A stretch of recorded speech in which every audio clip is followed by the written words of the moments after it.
Okay, welcome to our continuing study of the book of 1 Samuel, the Hebrew Scriptures, and we're beginning with chapter 11 tonight. So we're going to pick up a little speed tonight, but I'm not expecting to go through all the handouts. I've given you the handouts for this week and next week. And next week, Deacon Diane volunteered to lead us in the lesson next week since I won't be here. But I want the Bible study to continue on. So she'll be adequately prepared, and so the study will continue on. Now that we are here, we're going to continue this narrative, and we're going to see the developing relationship between Samuel and the newly anointed king Saul. And we're going to see the rise of Saul. There's going to be some interesting battles we're going to see. So the narrative is rather dramatic. And so we will read through it together and make commentary. And any observations you have, please don't hesitate to make a contribution. So beginning in the first verse of Samuel chapter 11, we read, "About a month later, Nahash the Ammonite went up and besieged Jabesh Gilead." Now, I want to give you an idea about where different ethnic groups are. And if Deacon Diane has the dry erase mark, I'll draw a little map and give you an idea of how these groups of people are related one to another. Okay. Hey, you don't get the nice black one. Who are the Ammonites? The Ammonites were who? That's what I'm getting to. Okay. Oh, right there. This is kind of red.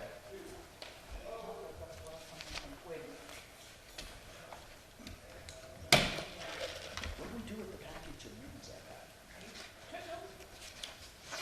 I think they're in my office. You know what we did? We put them in the top drawer in the sacristy. We left the black one and the dark blue one in the classroom. Okay. Okay, so anyway, I hope you don't mind looking at red. Imagine this being the coastline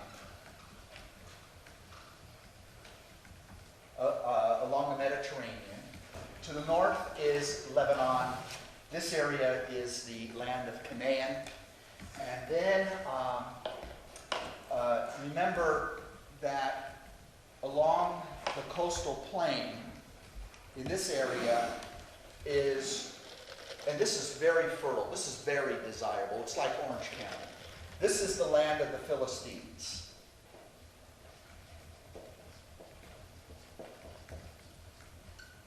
And by the way, this is where we get the name Palestinian from, or Palestine.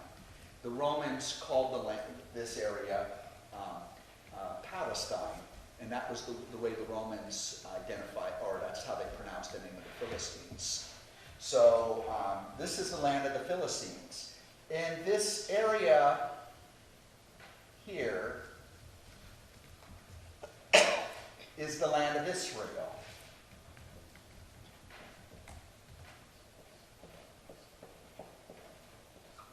Even though historically Israel has laid claim, they were not able to dislodge the Philistines till much later in their history. And so here you might have the Sea of Galilee, and then along here is the Jordan River, and the Jordan River empties into the Dead Sea. Okay? Then you have,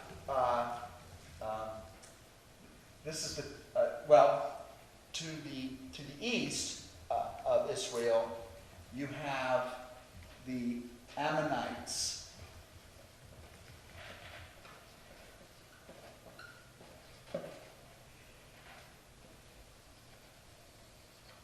And then you have another group, the Moabites.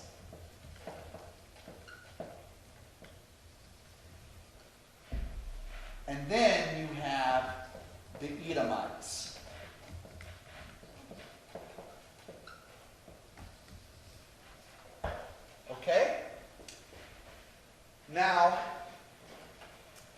these are all, unlike the Philistines come from somewhere else. We mentioned that we believe there's a connection with them and the Minoan civilization. So they're a very different ethnic group altogether. And they were called the Sea Peoples, and they came in around the same, they entered this area of Canaan at the same time Israel did. But the Ammonites are related to the Israelites. They're very similar peoples. They speak, they're Hebrews. They speak a similar language, and they have a lot of this. They share a lot of the same culture and customs. Same with the Moabites. And according to the Hebrew narrative in the Bible, you have Abraham.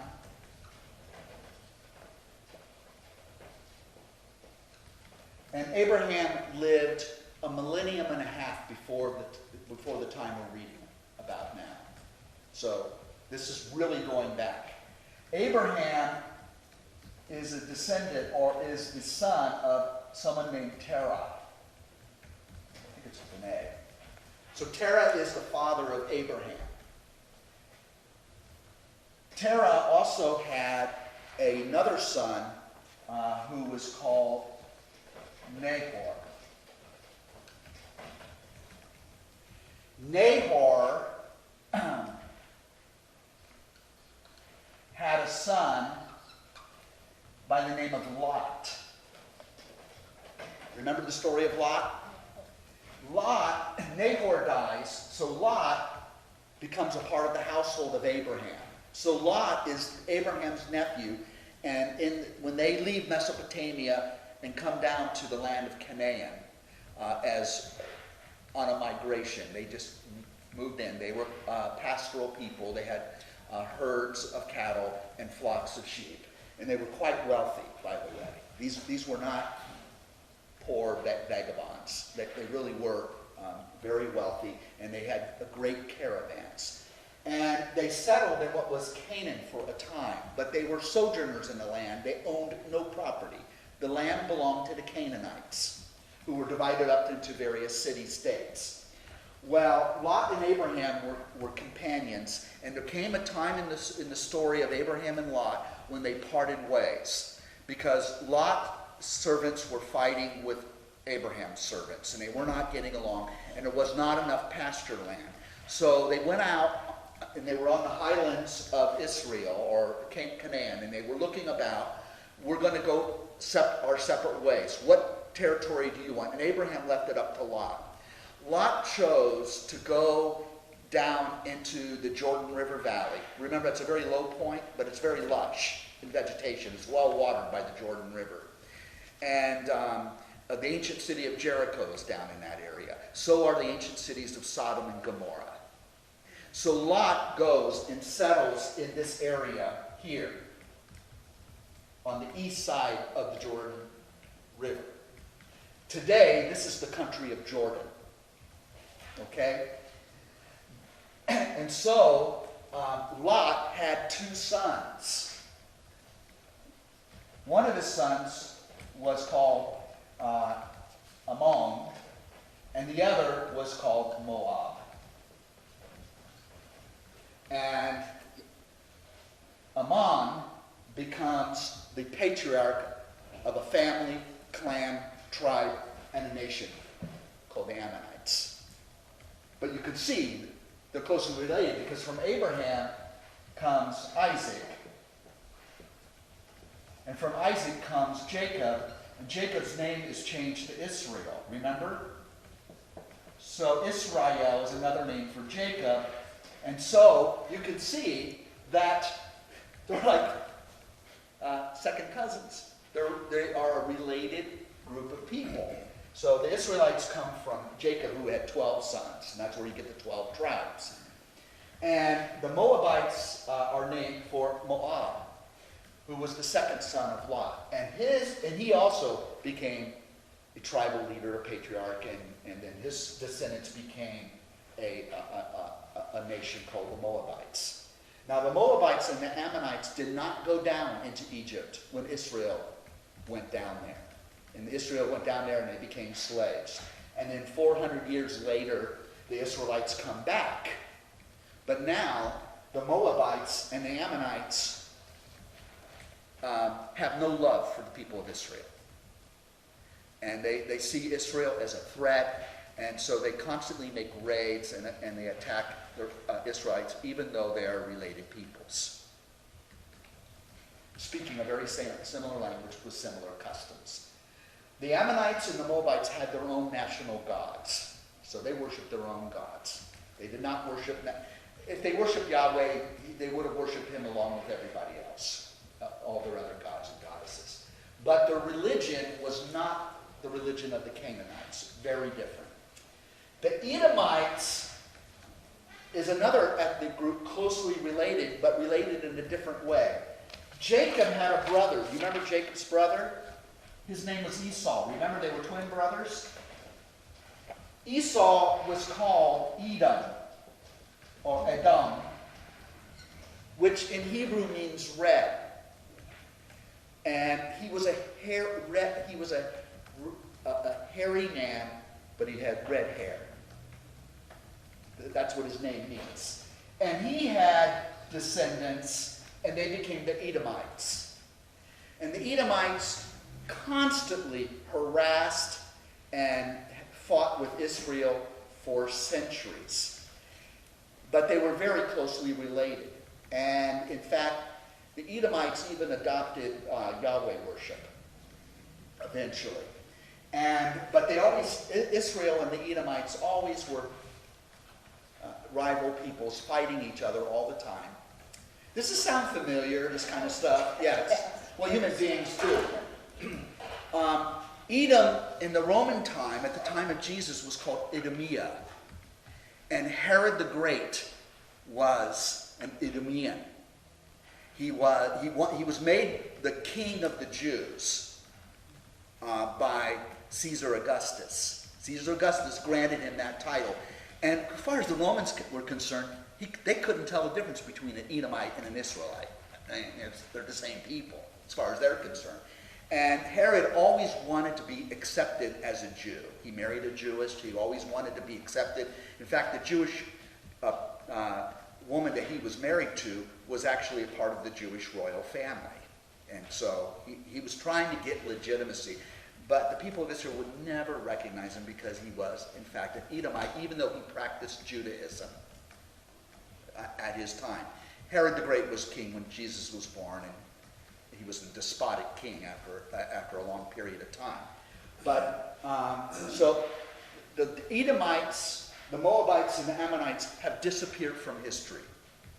They no longer exist. The last we hear of the Edomites is that when the Romans were laying siege on Jerusalem in 70 A.D., the Edomites went and joined with their Jewish cousins in defending Jerusalem, and then they were wiped out by the Romans. So it's quite a dramatic story. We're talking about, what I'm telling you now is, this is over, we're talking about 2 millennia, 2,000 years of history.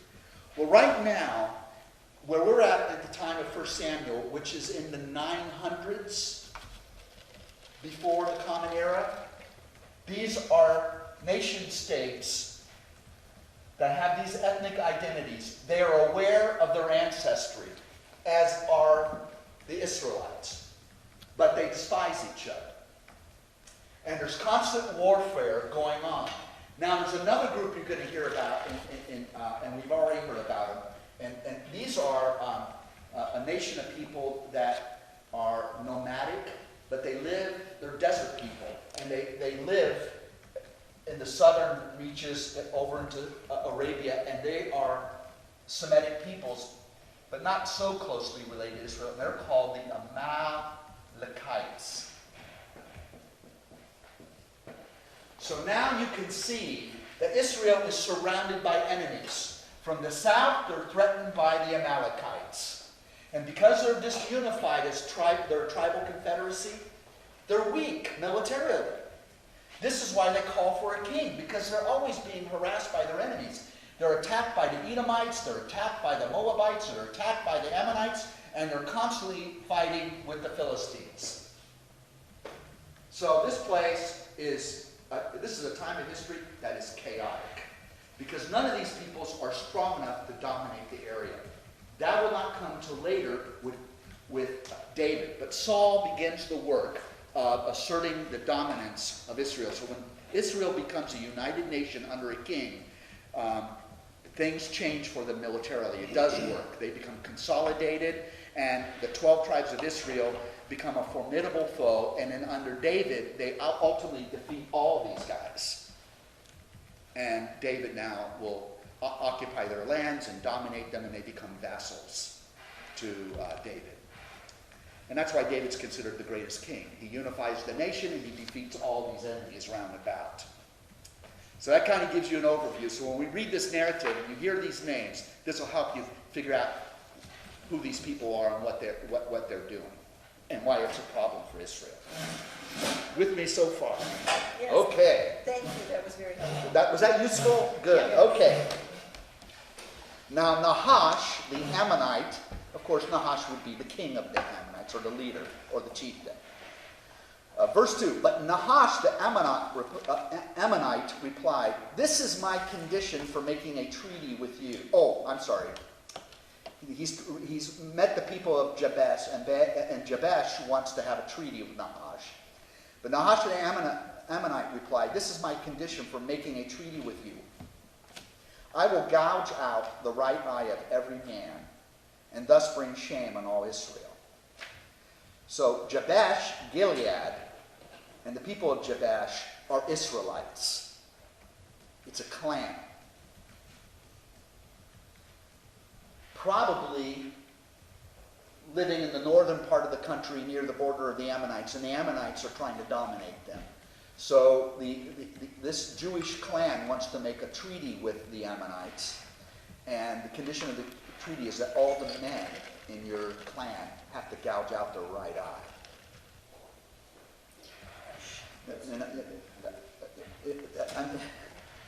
I mean, this is brutal, but there is a practical reason for that, because if all of the men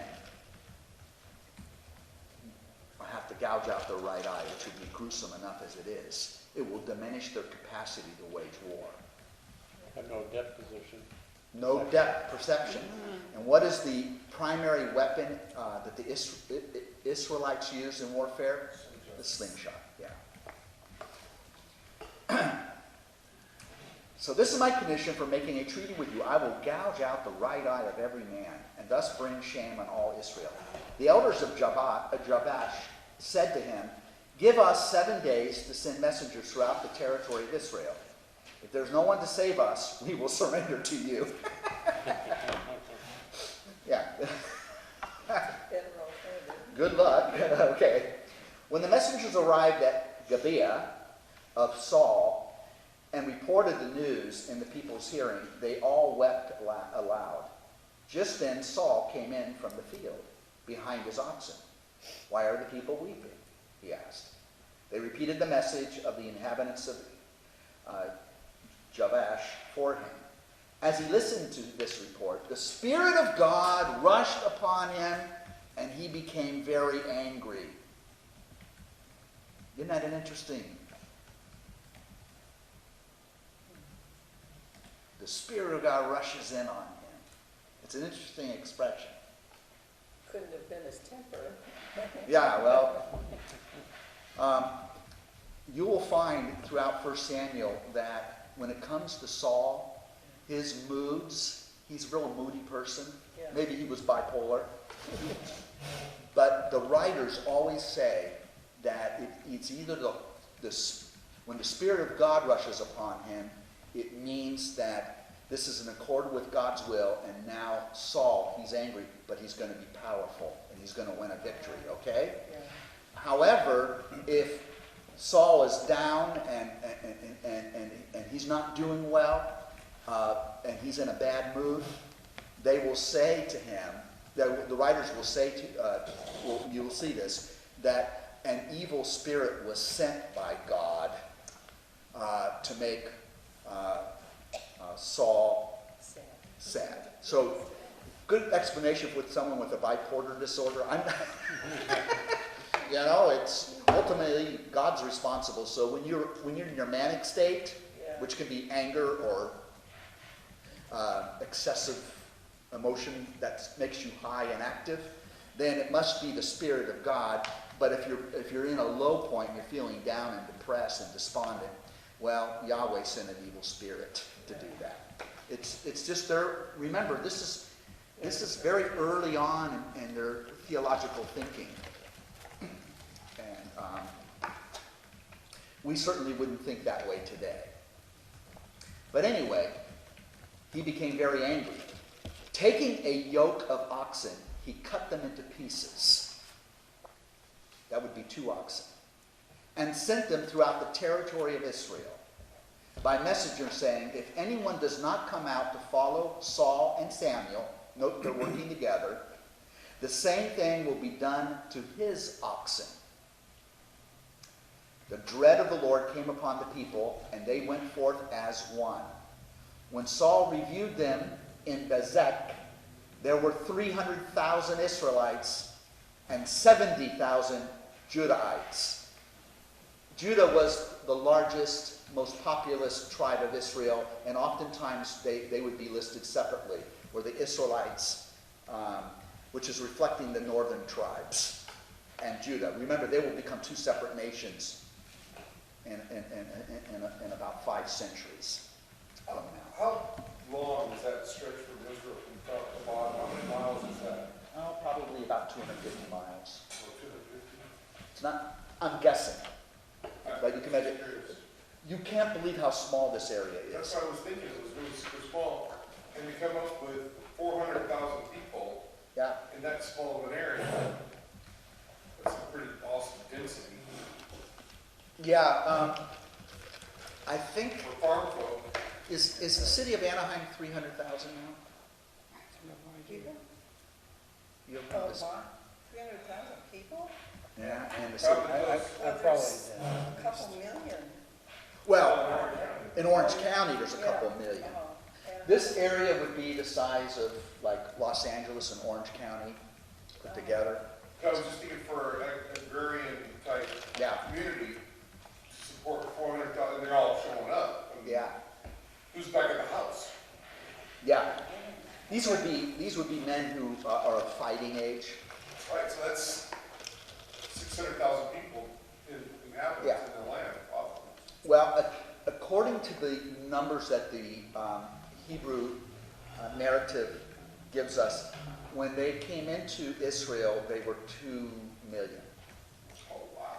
But the thing is, the problem with these numbers that you find in the scripture, a lot of historians and scholars this is why your observation is brilliant, Jen, because most biblical scholars will say this is an example of an exaggeration. Okay. So Yeah. basically kind of like- Population of Anaheim, 345,00012 as of 2013. Okay, 340. Okay, so you can kind of see that. But So that's there are total population. What's that? That's also total population. Yeah, You got 370,000, military age men. yeah. That number has to be exaggerated. So I say divide by 10 and we're probably in the ballpark. Yeah, Okay, how many times has a number Yeah. really meant anything? Yeah. well, that's the I mean, thing. they don't mean anything. Yeah. They're not When we think of numbers, we're very exacting, Oh, yeah. precise, and there's reasons for that. But when the ancient Hebrews were writing and they used numbers, numbers had more symbolic meaning. They weren't mathematicians in the sense that we are. I mean, they knew how much they were trading, how many pieces of silver for.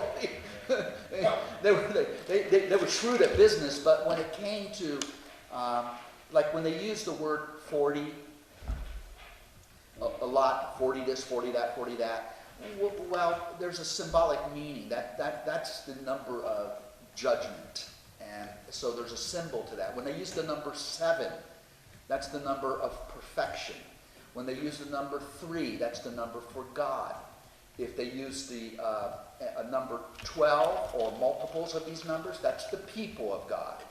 So 300,000 would have contained in it the divine number. So these are symbolic. So you can't take the the statistics that are mentioned as far as numbers of people and sizes of armies in the Hebrew narrative, you can't take it literally. And the So age- basically what it says, it was the perfect size army, and it's God's army.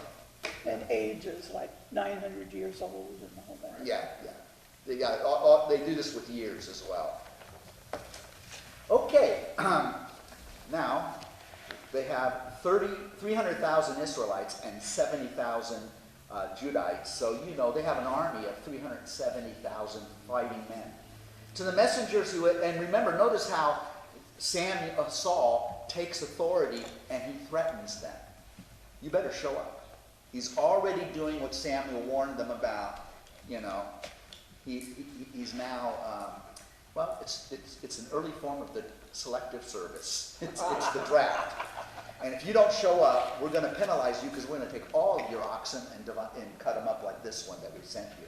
So it was a very vivid message he sent to them. Verse 9, to the messengers who had come, he said, tell the inhabitants of Jabesh Gilead that tomorrow when the sun grows hot, they will be saved. So that'd be about midday.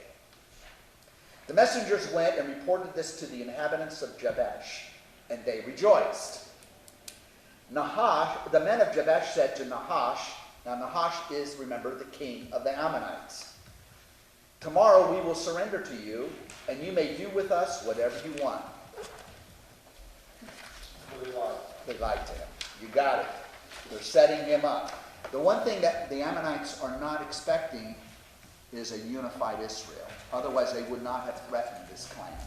Oh, they might not give them a week to check it out. That's right. Yeah. They weren't expecting Israel to unite. Yes. This one, the Jerusalem Bible. Yes. Says that this was that the men of Jabesh made a play on a word which can mean either attack or surrender. So they fooled them by saying, we're going to go over to you. And the Ammonites say, okay, they're surrendering to us. Where in their own minds, the other meaning of the word was we're going to attack.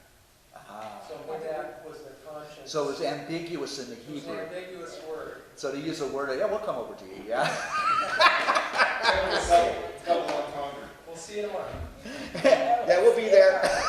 I love it. It's even better. That's a note in the Jerusalem Bible. Oh, get that in the notes. Now, That's too good. what was the alternative meaning again? Well, the alternative meaning is a word which can mean either attack or surrender.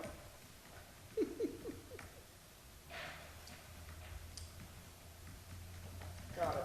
But in the context, apparently Nahash is taking it as the meaning of surrender. So he's being set up. So technically, they're not lying. They're just being ambiguous. The next, They were expecting surrender, and that's what they heard. yeah. So they're in for a big surprise. So this story is being set up to show you the change in Israel now that they have a king. So this is rather unprecedented.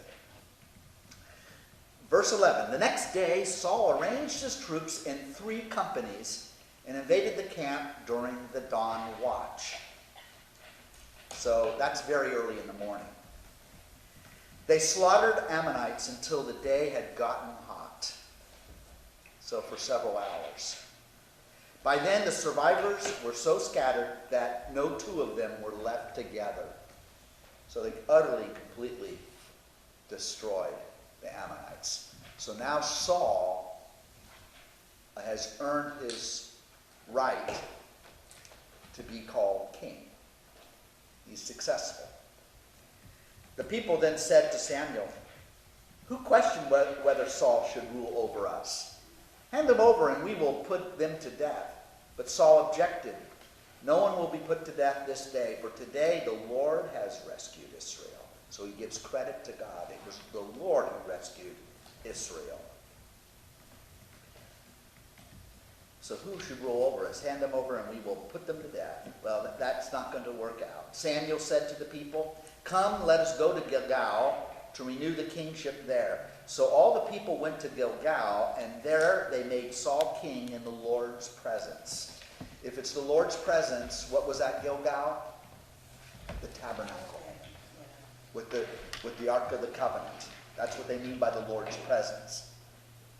See, in those days, they thought of God as, we have this idea God is omnipresent.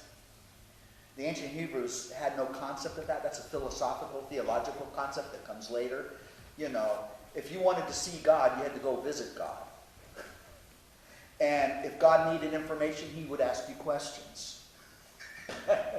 So they didn't have this concept of this all-knowing, all-powerful God. That would come over time as people's ideas of God would change and expand. So they went to Gilgal. And this battle was politically significant because even though Samuel had already anointed Saul to be king, and the Benjamites recognized Saul as king, it was this victory in battle that ensured that everyone else fell into line. Okay, Saul is king. So they do a much more public coronation or acknowledgement that he is the king of all the people. They also sacrificed communion offerings there before the Lord, and Saul and all the Israelites rejoiced greatly.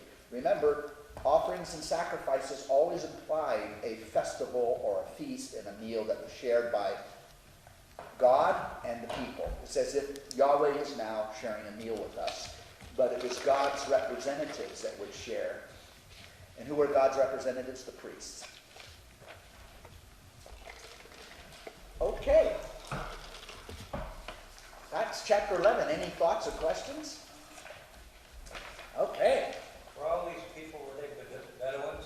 Were they wandering? No, I mean, the Ammonites, were they? no. The Amalekites were. They lived in the desert. They were nomads, if you would. The Edomites, the Moabites, and the Ammonites. This area is quite fertile. And so they were agricultural peoples. So they had permanent settlements.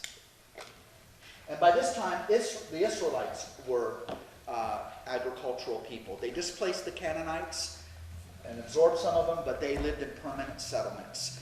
The days of being nomads was back in the time of Abraham, Isaac, and Jacob. There's still a lot of Bedouins in Arabia, isn't there? Oh, yeah, Bedouins throughout the desert.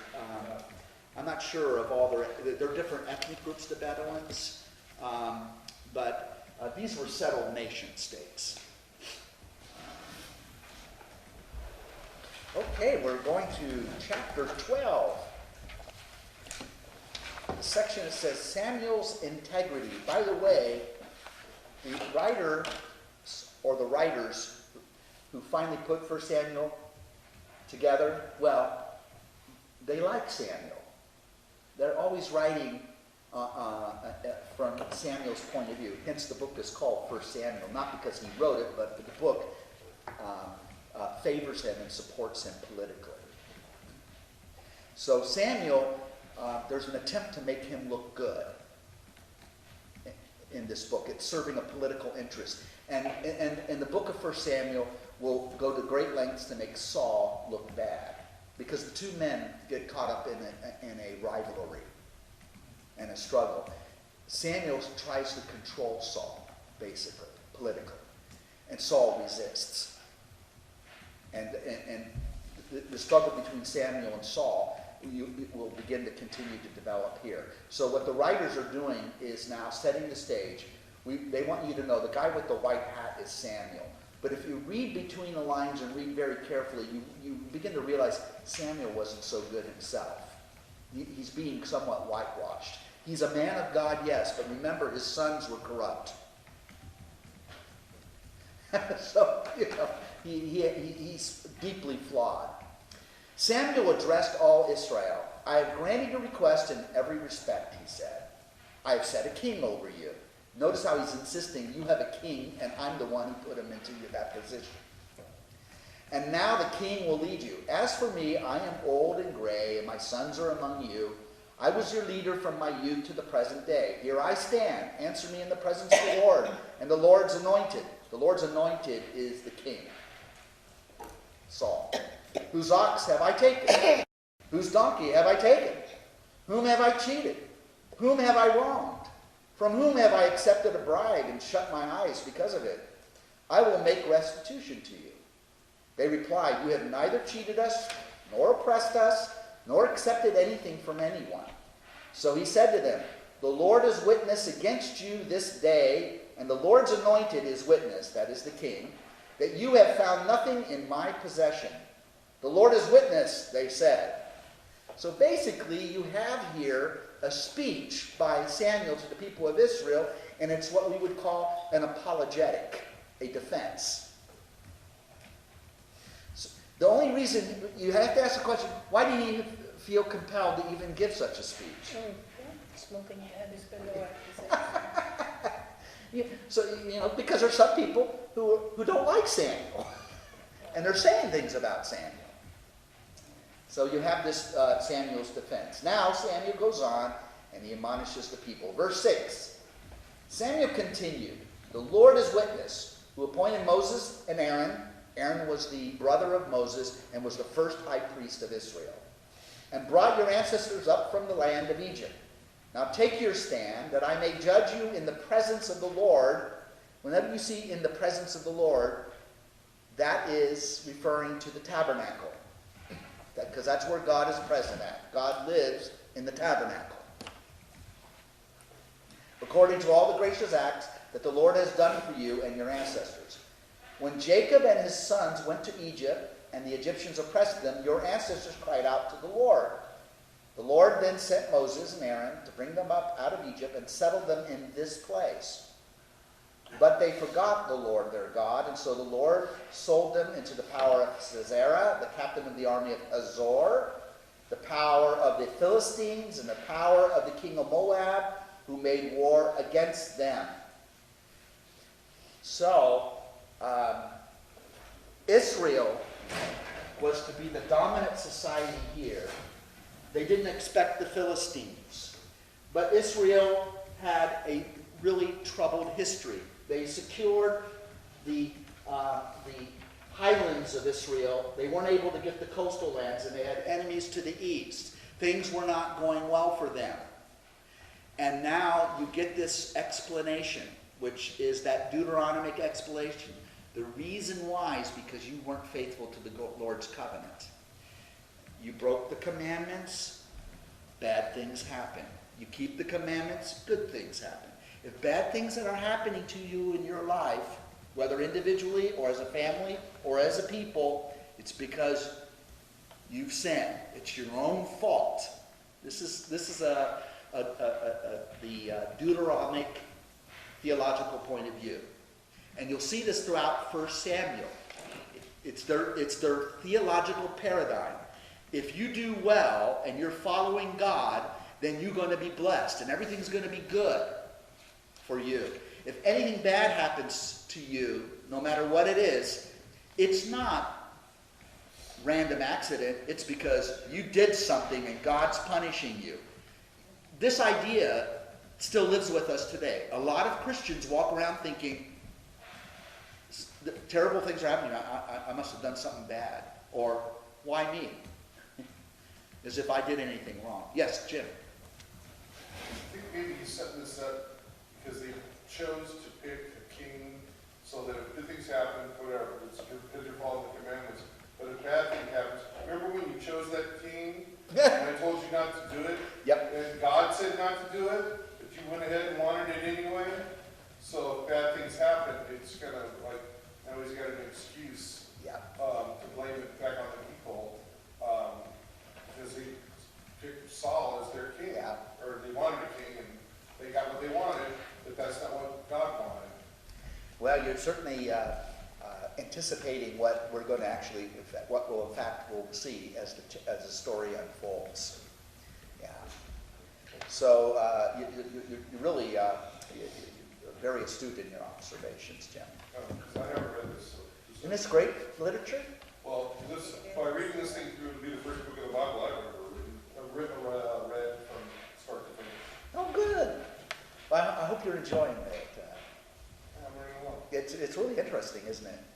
Okay, what verse was I on? be on? Verse 8? 8. No, we already did that. Oh, here it is, verse 9.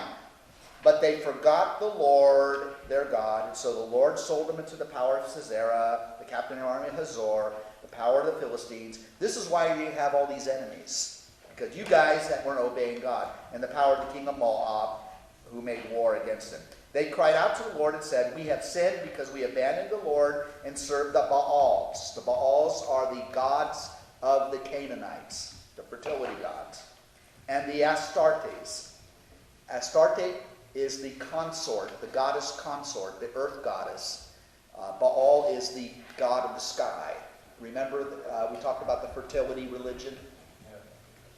And many of the Israelites, most of the Israelites, they always worshiped Yahweh. They had no problem with Yahweh. But what's wrong with also saying prayers to Baal and Astarte? You cover all the bases, because they have a polytheistic mindset. It was normal to worship many gods and goddesses. What's this idea of only worshiping one God out of the many? That was a strange idea to them. It took them generations to figure out for them to fully embrace the worship of only one God. Well, they're also moving from having been a nomadic people to a settled agricultural people, and the people that are on this land are already settled agricultural people. So Yeah. we're just going to do what they do because their crops are growing. Yeah, we want those crops to be growing. So Yahweh is great from rescuing you from Egyptians. 'Cause he's a God's a warrior good God for warriors, Yes, Yeah, a he's the warrior warrior God. He's the God for the desert, and he's the Lord of hosts, which means the God of armies. So, but now we're settled down here. We got to grow crops and wheat and harvest grapes and so on, and our olive tree has to produce, and all this is necessary. Well, Yahweh, that's not his specialty. We got to find the gods and goddesses whose specialty is, and the Canaanites have been successful all these centuries, and doing well agriculturally. So we should worship Baal and Ashtoreth to ensure that our crops grow and that things will be well with us. Yahweh's good for one purpose, but he's not necessarily good for the other. Okay. It's hard for us to think in the mindset of a polytheist because we've grown up in a tradition that is monotheistic, and sure, we believe in one God. However, in Catholic devotional life, we do venerate saints, don't we?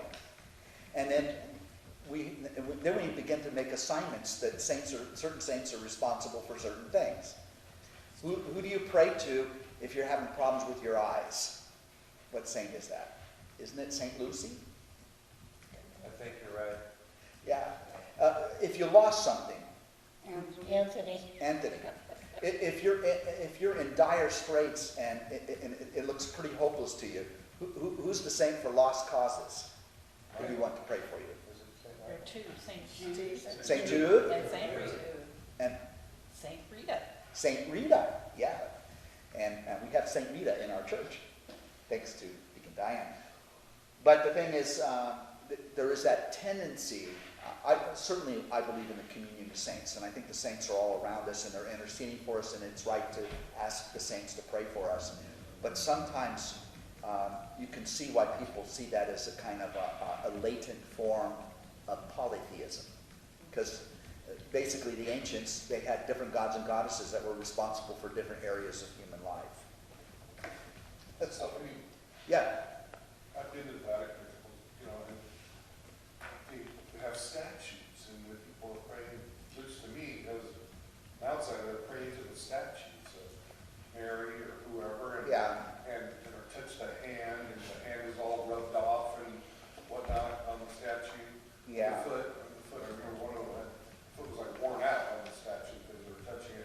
So as an outsider, it almost seemed like that was like an idol, sort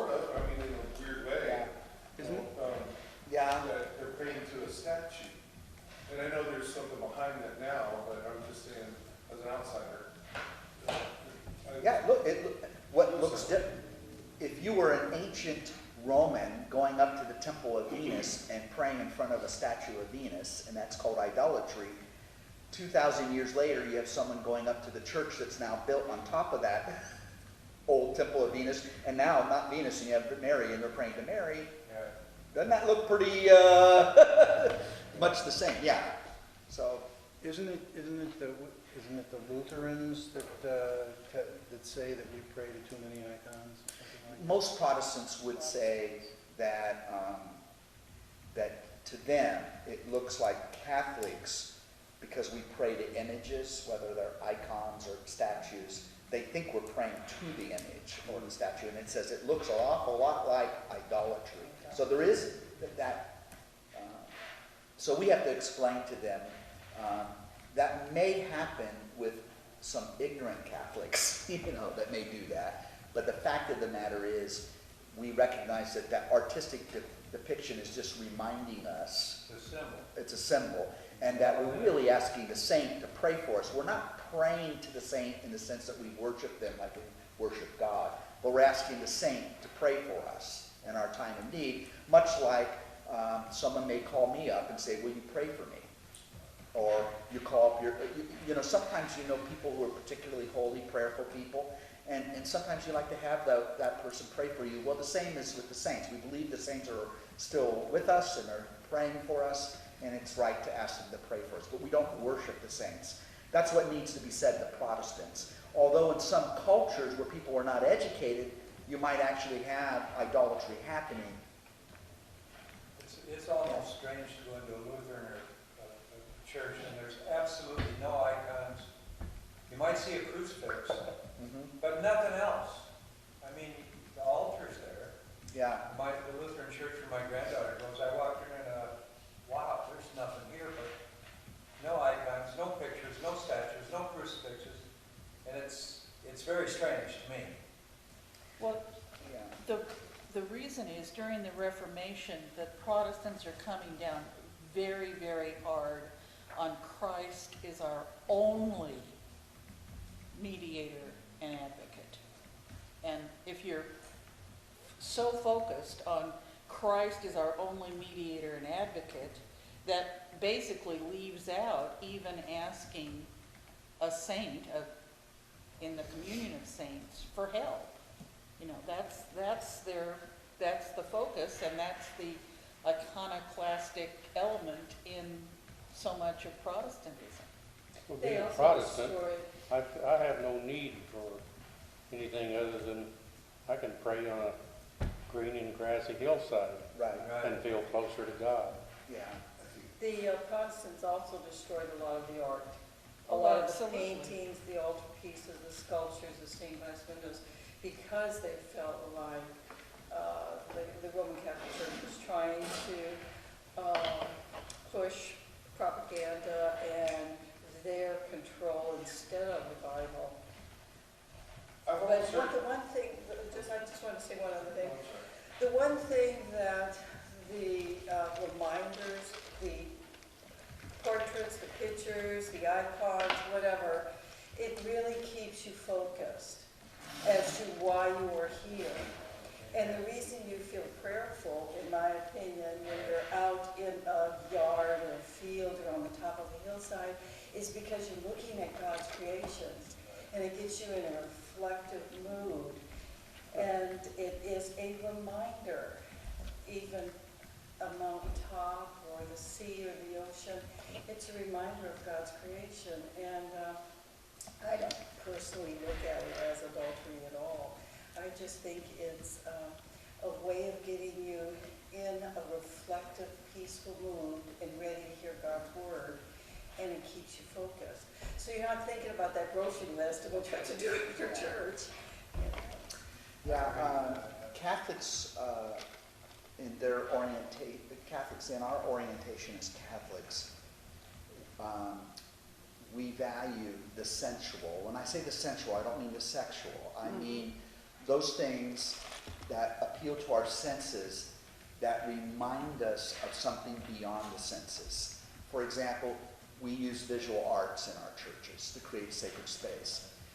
we're surrounded by angels and saints. And that's to remind us that when we celebrate the liturgy and we pray in the church, we actually are praying in the presence of the angels and saints. So it's a reminder to us. We use incense. Incense represents the Shekinah, the presence of God.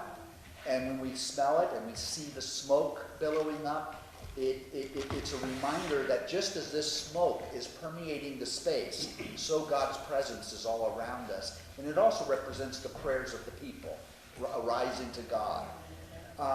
We use things like water, bread, wine, oil, and the oil we put perfume in. So it's a very Catholic worship is it's bodily. We kneel, we stand, we extend our hands, we do all these gestures, we make the sign of the cross. So we're engaged in all of the senses in our worship. It's not just a mental thing. The Protestant Reformation was, the Protestant reformers, the leaders of the Protestant Reformation were university professors. I'm talking about Luther. Martin Luther was a priest. He was a priest, but he also taught at the University of Wittenberg. And he was a doctor of the scriptures. So he taught in the university there. He was an academic. They were all left-brain men. Yeah. John Calvin taught at the University of Paris. John Calvin, or Jean Calvin, studied at he taught at the University of Paris, and he was also a lawyer. So the Protestant reformers were from academia. So for them, faith and spirituality was much more of a thing intellectual and less sensual. Yeah, makes sense. So that's why you walk into a Protestant church and it's devoid of imagery. They don't burn incense. The sensual is really played down.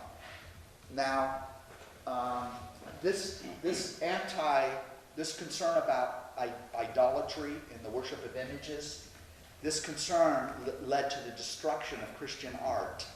That's called iconoclasm. Iconoclasm means to tear down and destroy images. And periodically throughout church history, iconoclastic movements arose, even before the Protestant Reformation.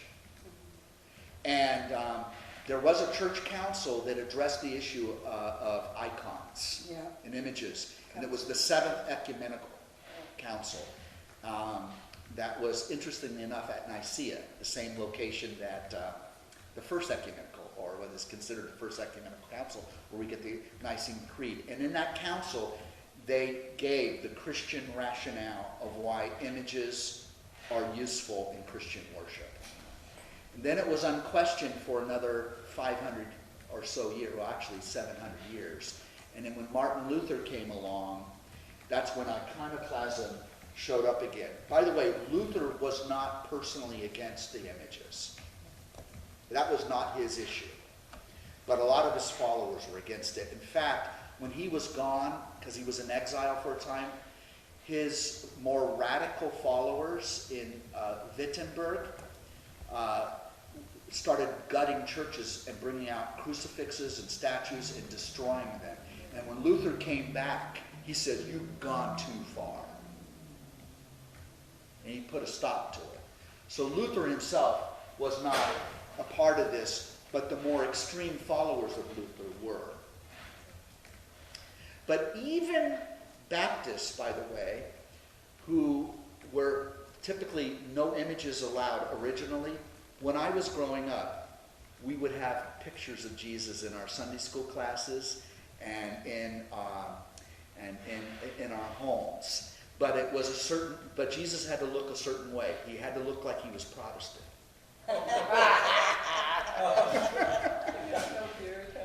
There's a very famous picture He had of to have blonde hair and blue eyes. Yeah, I have to show you a Protestant Jesus, very, very different looking than a Catholic Jesus. But you would still see it as Jesus. In fact, some of the And then, in the Baptist church I grew up in, when they tore down the old building, they put up a new sanctuary in Fullerton, they put a big, giant stained glass window with Christ ascending, something you would see in any Catholic church. The Ascension, beautiful! So Baptists have forgotten that at one time, you never had an image of Christ in church. When you grew up as a Baptist in North Carolina, Oh, there was nothing. there was nothing. And I thought, there's something wrong. I couldn't figure out why I couldn't relate. And I've then, always wondered how we got a blonde-haired, blue-eyed Jesus from the eastern end of the Mediterranean. So it's because the Northern Europeans, most of which became Protestant, Yeah. Jesus looks like a Northern European.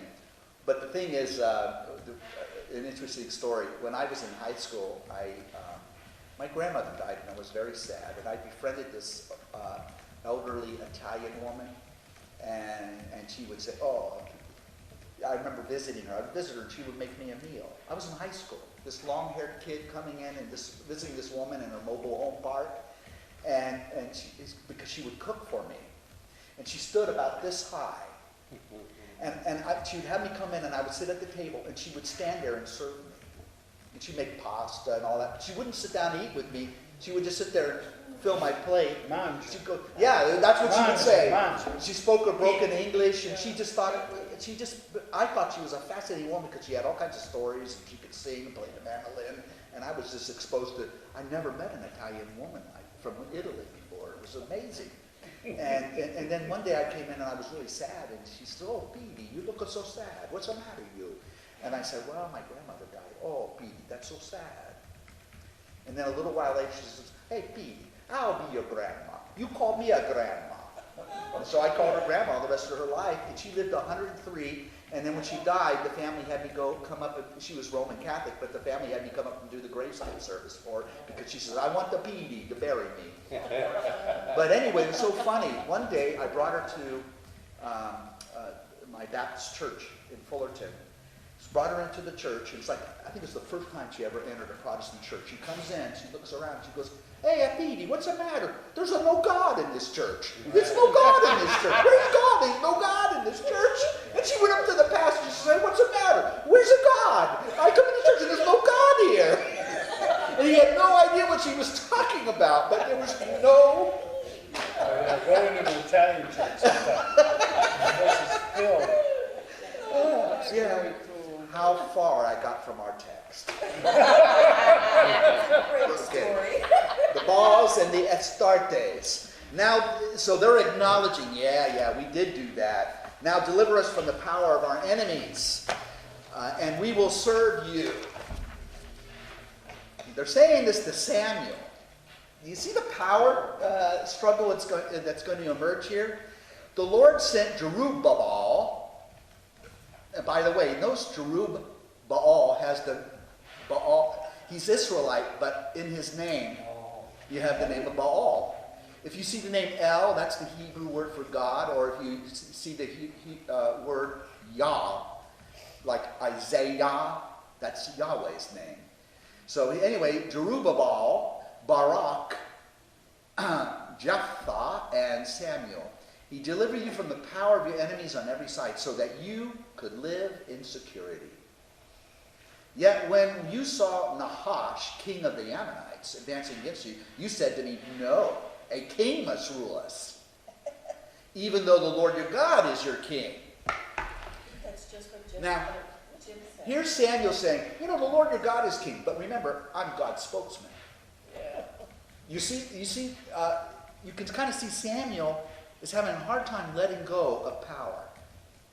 He anoints a king for them, but he does it reluctantly, and in a way you get a feeling as the story unfolds, he anointed Saul because he thought he could control Saul. I see Samuel in this text as being a very clever politician and is trying to retain power, and there's a lot of material in the First Samuel is trying to defend Samuel's position, and this is certainly a section that does that. Do you see that? Like the Koch brothers. Yeah, It's politics. So there is an agenda. Okay, verse 13. Now here is the king you chose. Really? Did they choose him? Wasn't it you that picked him out and anointed him? See, or behold, the Lord has given you a king. If you fear and serve the Lord, if you listen to the voice of the Lord, and do not rebel against the Lord's command, if both you and the king who rules over you follow the Lord your God well and good. Now, this seems like good advice, and it is. You want a king, and you want the people to be listening to the Lord. But don't think for a minute that he's thinking that you listen to the Lord by listening to what's going on in your heart. That's not what he means by listening to the Lord.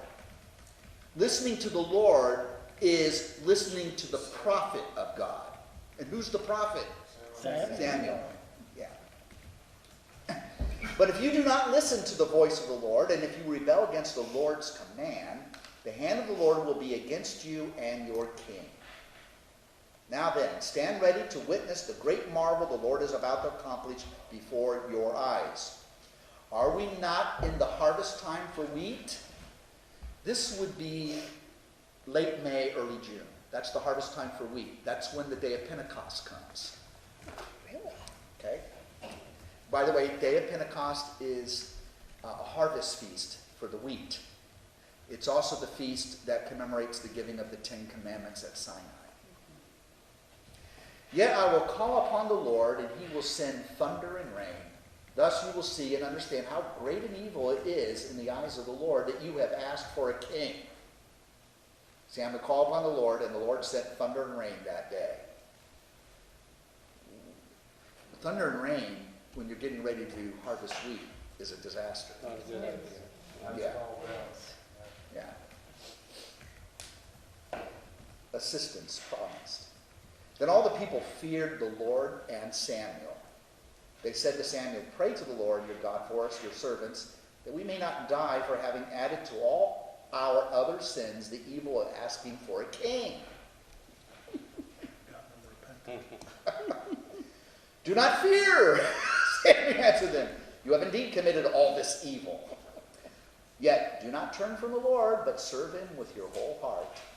Do not turn aside to gods who are nothing, who cannot act and deliver," referring to the Baals and the Ashtoreths. "They are nothing. For the sake of his own great name, the Lord, Yahweh, will not abandon his people, since the Lord, that is Yahweh, has decided to make you his people. As for me, far be it from me to sin against the Lord by ceasing to pray for you." I love this book. "And to teach you the good and right way.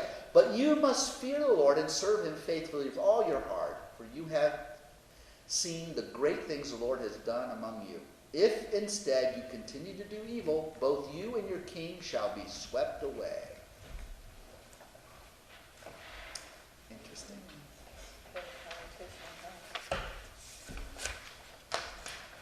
But it is that theology that if you obey the Lord, you will be blessed. If you disobey by worshiping other gods and goddesses, you will be cursed. But throughout that chapter, every time he said the Lord, he was actually referring to himself as the intermediary and through his own interpretation. So it's just... Yeah, and this is something that religious leaders have done throughout history. Yeah, I You know, suppose. I speak for God. Yeah. You must do everything God commands you. And by the way, I'll explain to you everything you need to know about what God is commanding of you. Right. Okay. Oh, we'll say that out loud. I said, that sounds like infallibility to me. Yes, Yeah. really. Yeah. Well, it's interesting. One time I was in the hospital, and it was a Sunday morning, so I'm clicking the different reverends, and I'm going, oh, that's interesting. And it was like each hour was a different interpretation of something. It was rather interesting. I'm reminded of a movie I saw many, many years ago. It was a David Lean picture. You ever heard of David Lean? Yes. He did a great epic movie called Ryan's Daughter. You remember the movie Ryan's Daughter? I think, was it Red Buttons who was in it? Or, no, not Red Buttons. Reynolds. Debbie Reynolds' father. What was his name? Eddie Fisher? Eddie Fisher? Well, that was her husband. That's her husband. Oh. And not Red Buttons. I don't remember who it was, but anyway, took place in Ireland in the early 20th century. And Robert Mitchum played the school teacher. And then you had the village idiot. Remember the village idiot? And that's who I'm thinking of, the actor. But in the town, there was the old priest. Remember the old priest, the big guy? And the whole town, the villages, lived in fear of him and he ran everything. That town was a theocracy. The priest had all the authority because he spoke for God. And whenever the people would misbehave, he'd go over and he'd hit them. You remember that happening in the movie? It was just fascinating. I thought, wow, priests had a lot of authority in Ireland. I can't imagine me going around starting to hit my parishioners. Where were you last Sunday? Get into the church. Where Father Matt? Yeah. So the people who are regarded as the men of God, who represents God, wields a huge amount of influence and authority in a society that shares those religious beliefs.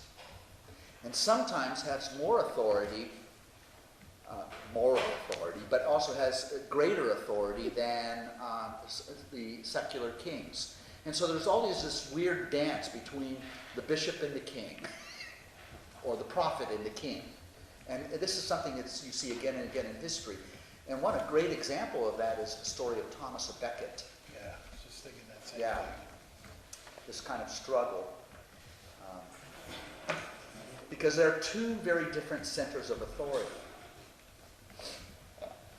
And when you have bishops crowning kings, like you do and anointing kings, what is that? What's the implication of that? You know. Okay, where was I? We We're about to finished do that 13. chapter. We finished that chapter, and now we get to go to chapter 13. And we're not going to finish this, but we'll read on. Saul was, and it says something years old when he became king and he reigned. And then in the text, it doesn't give the numbers, but you'll see if you look at your footnote, which would be later on and following. So it tells. Am I the only one who's missing the first page of chapter 13? It's on the back of what we just It finished. would Oh, be it's on the back. Okay. Yeah. Okay, got it. And the footnotes. Oh, that's because that's the back page. So you're. I yeah. got you. Yeah, got it. Okay, Footnotes are where Jonathan's exploit. okay. Yeah, really. So, you have to look further ahead, and there's a footnote there, and it gives an explanation. Does the New Jerusalem Bible have an explanation for that verse 1 of chapter 13? I'm wondering, Ned, do you see anything there? What's it say, the first verse? Does it give the age of Saul?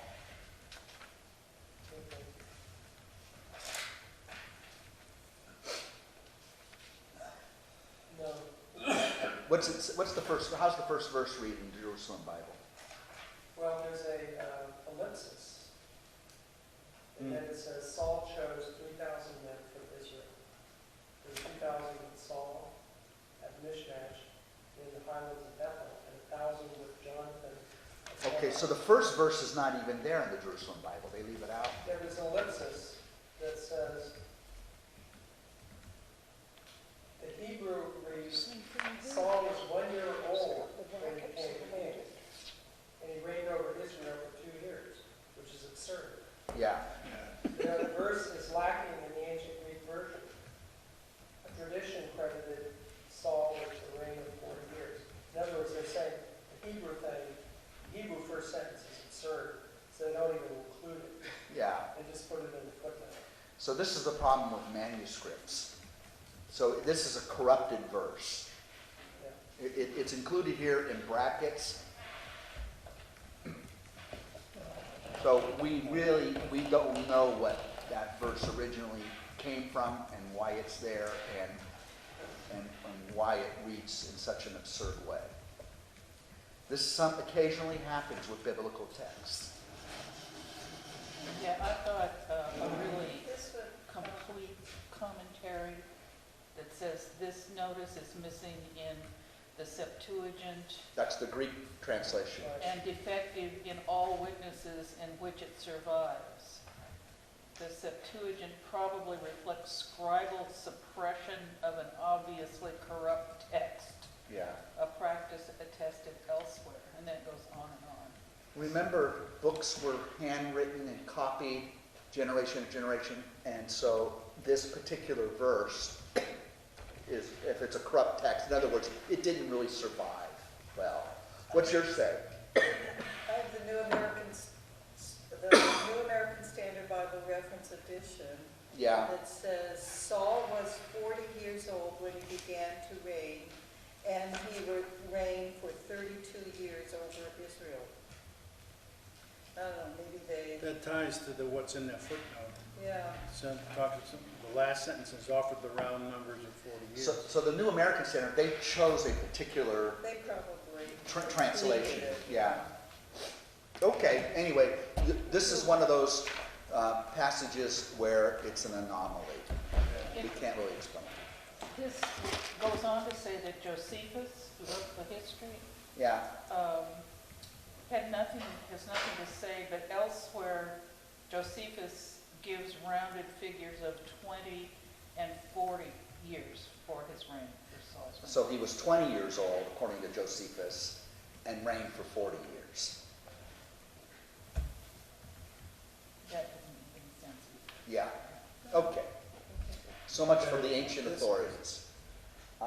We got a few more minutes. Let's see if we can get through that section about Saul offers sacrifice. Now we had this whole thing about Samuel. Now Saul's going to do something, and you're going to see what happens. Saul chose 3,000 of Israel, of whom 2,000 remained with him in Michmash and in the hill country of Bethel. It's on the west bank. And 1,000 were with Jonathan, that's his son, by the way. He has a son named Jonathan, in Gibeah of Benjamin, which is north of Jerusalem. He sent the rest of the army back to their tents. Now Jonathan struck the Philistine garrison in Gibeah, and the Philistines got word of it. Then Saul sounded the horn throughout the land, saying, "Let the Hebrews hear." Oh, the horn is the shofar.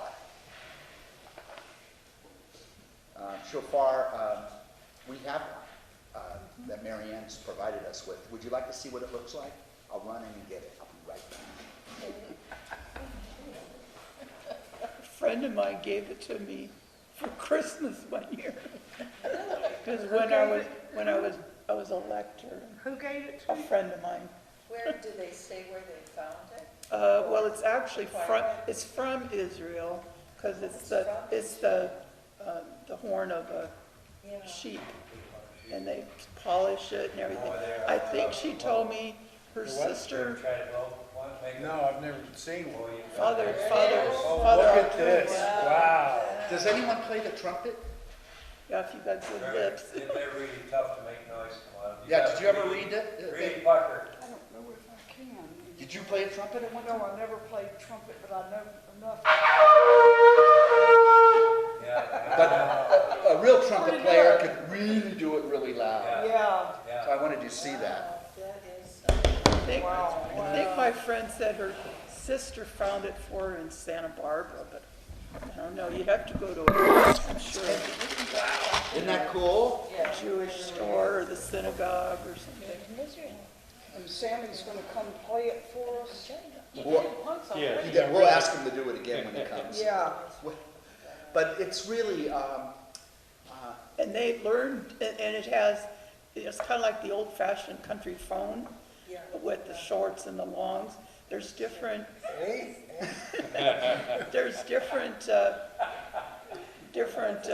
sizes. well, different patterns of how long you blow and everything that mean different things and for different festivals. So it's a hollowed out horn. And that's why they're called horns. But when you see pictures showing the people of Israel marching around Jericho using brass, no, that's medieval. This is what they were using. Let's see, what does it say? Maybe. Meyer Cohen, made in Israel. Beautiful. And that's something. It's got the telephone number. You could call Israel and order one. Wow. If the first reading, who's it from? For Ash Wednesday, Joel? Yeah, sound the trumpet. Sound the trumpet. But it's the shofar. If you hear that, read that in any of the scriptures, sound the trumpet, call an assembly. I love that reading for Ash Wednesday, and I wish more people could come and hear it, but that's what they would do. They'd blow a shofar, and it meant like come to the temple or come to the tabernacle or whatever they had at the time. Yeah. That's how they called a solemn assembly, call people around. When people would hear that, remember, they didn't have the noise pollution we have today, so this sound would carry for miles. So verse 4, then all Israel heard the report. Remember, they were called together in assembly. Let the Hebrews hear beforehand. Saul has struck the garrison of the Philistines. Israel has become odious. I like that word, odious, to the Philistines. Then the army was called up to Saul in Gilgal. The Philistines also assembled for battle against Israel with 30,000 chariots, 6,000 horsemen, and foot soldiers as numerous as the sands on the seashore. So this is a great army. Again, we've got to be careful with the numbers. They came up and encamped at Michmash, east of Beth Aven. When the soldiers saw that they were in danger because the army was hard pressed, they hid themselves in caves, thickets, rocks, caverns, and cisterns. Other Hebrews crossed the Jordan into the land of Gad and Gilead. Saul, however, held out in Gilgal, all his army trembling in fear behind him. He waited 7 days. Remember, the perfect amount of time. That's what 7 means. Until the appointed time Samuel had set. But Samuel did not come, and the army deserted Saul. He was waiting for Samuel to come. Why? So Samuel can bless the armies and offer sacrifice. Pardon me, when it says he waited 7 days, who waited? Who was he talking about? Samuel and, Saul. Saul. Saul was waiting for Samuel. All right. And they had agreed upon that, and that Samuel was coming down there after 7 days, and Samuel did a no-show. Okay. And now he's losing his army. They're going to wait so long. He then said, bring me the burnt offering and communion offerings. Then he sacrificed the burnt offering. He goes ahead and offers the sacrifice to Yahweh himself instead of Samuel. Now, this is very reasonable. He's ready to go into battle. He's losing his army. He's going to be fighting the Philistines. The Moabites, Ammonites, and Edomites were kindergarten children compared to the Philistines. Remember, the Philistines are the real nemesis of Israel. And so now he's going to go to battle against the Philistines, and he has this massive army, and now they're starting to disband because Samuel doesn't show up. And they're not going to go to battle without a sacrifice offered to Yahweh. So Saul takes matters in his own hands, and he offers a sacrifice. In the ancient world, kings often did this. This is not unusual for a king to be able to do this. But this is an important moment because Saul is doing something that was reserved for Samuel to do. And in a way, he's usurping Samuel's place by doing this. The priest, the prophet, priest, the man of God. And this is going to be the big moment, the straw that breaks the camel's back. And Samuel will be enraged that this happened. And he will turn against Saul. Beginning of the end? What's that? The beginning of the end? This is the beginning of the end for Saul. So not only is he offering the sacrifice, but he's making a statement. He's now crossing the line and making the claim that he has the authority to offer sacrifice. So he is, for his part, confounding or confusing the role of king and priest, which are separate roles. But in many societies, the king is also a high priest. In ancient Rome, one of the titles for the emperor was Pontifex Maximus, the high priest. The emperor was also the high priest. That was true in ancient China. So for a king to act as a priest was very normal, but not in Israel. And so the power struggle between Saul and Samuel is really going to intensify at this point. To Samuel, this was an affront to his authority. That was an authority never given to Saul. But to Saul, it was, where were you? So you can sympathize with Saul that he had good reason to go ahead with this, but it is a real violation in the mind of Samuel. And now, as Bob said, this is the beginning of the end for Saul. Okay, this is a good place for us to stop. I have a question. Yes. Saul did not have to attack the Philistines at this time, did he? That's a good question. Yeah. Yeah. We'll find out how Samuel handles this. Okay. Do we have any special intentions you would like to offer as we pray?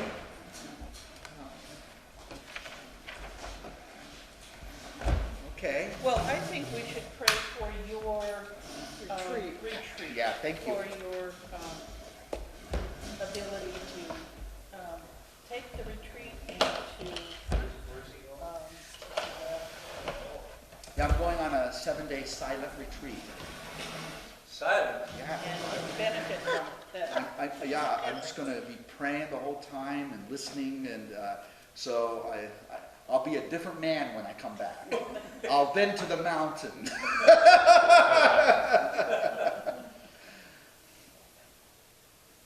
Loving God, we are so grateful that you have given us the gift of your Son Jesus, who has inspired faith and love and hope in our hearts. We ask that your Holy Spirit will enable us to hear the voice of Jesus within the depths of our hearts, that we would be guided to do those things which would be according to your will, that we would be empowered to offer love to our neighbor, hope to those who are in despair, and to strengthen those who need the gift of faith. And we offer this prayer to you as we pray in the words that Jesus taught us. Our Father, who art in heaven, hallowed be thy name. Thy kingdom come, thy will be done, on earth as it is in heaven. Give us this day our daily bread, and forgive us our trespasses, as we forgive those who trespass against us. And lead us not into temptation, but deliver us from evil. Hail Mary, full of grace, the Lord is with thee. Blessed art thou among women, and blessed is the fruit of thy womb, Jesus. Holy Mary, Mother of God, pray for us sinners, now and at the hour of our death. Amen. Glory be to the Father, and to the Son, and to the Holy Spirit, as it was in the beginning, is now, and ever shall be, world without end.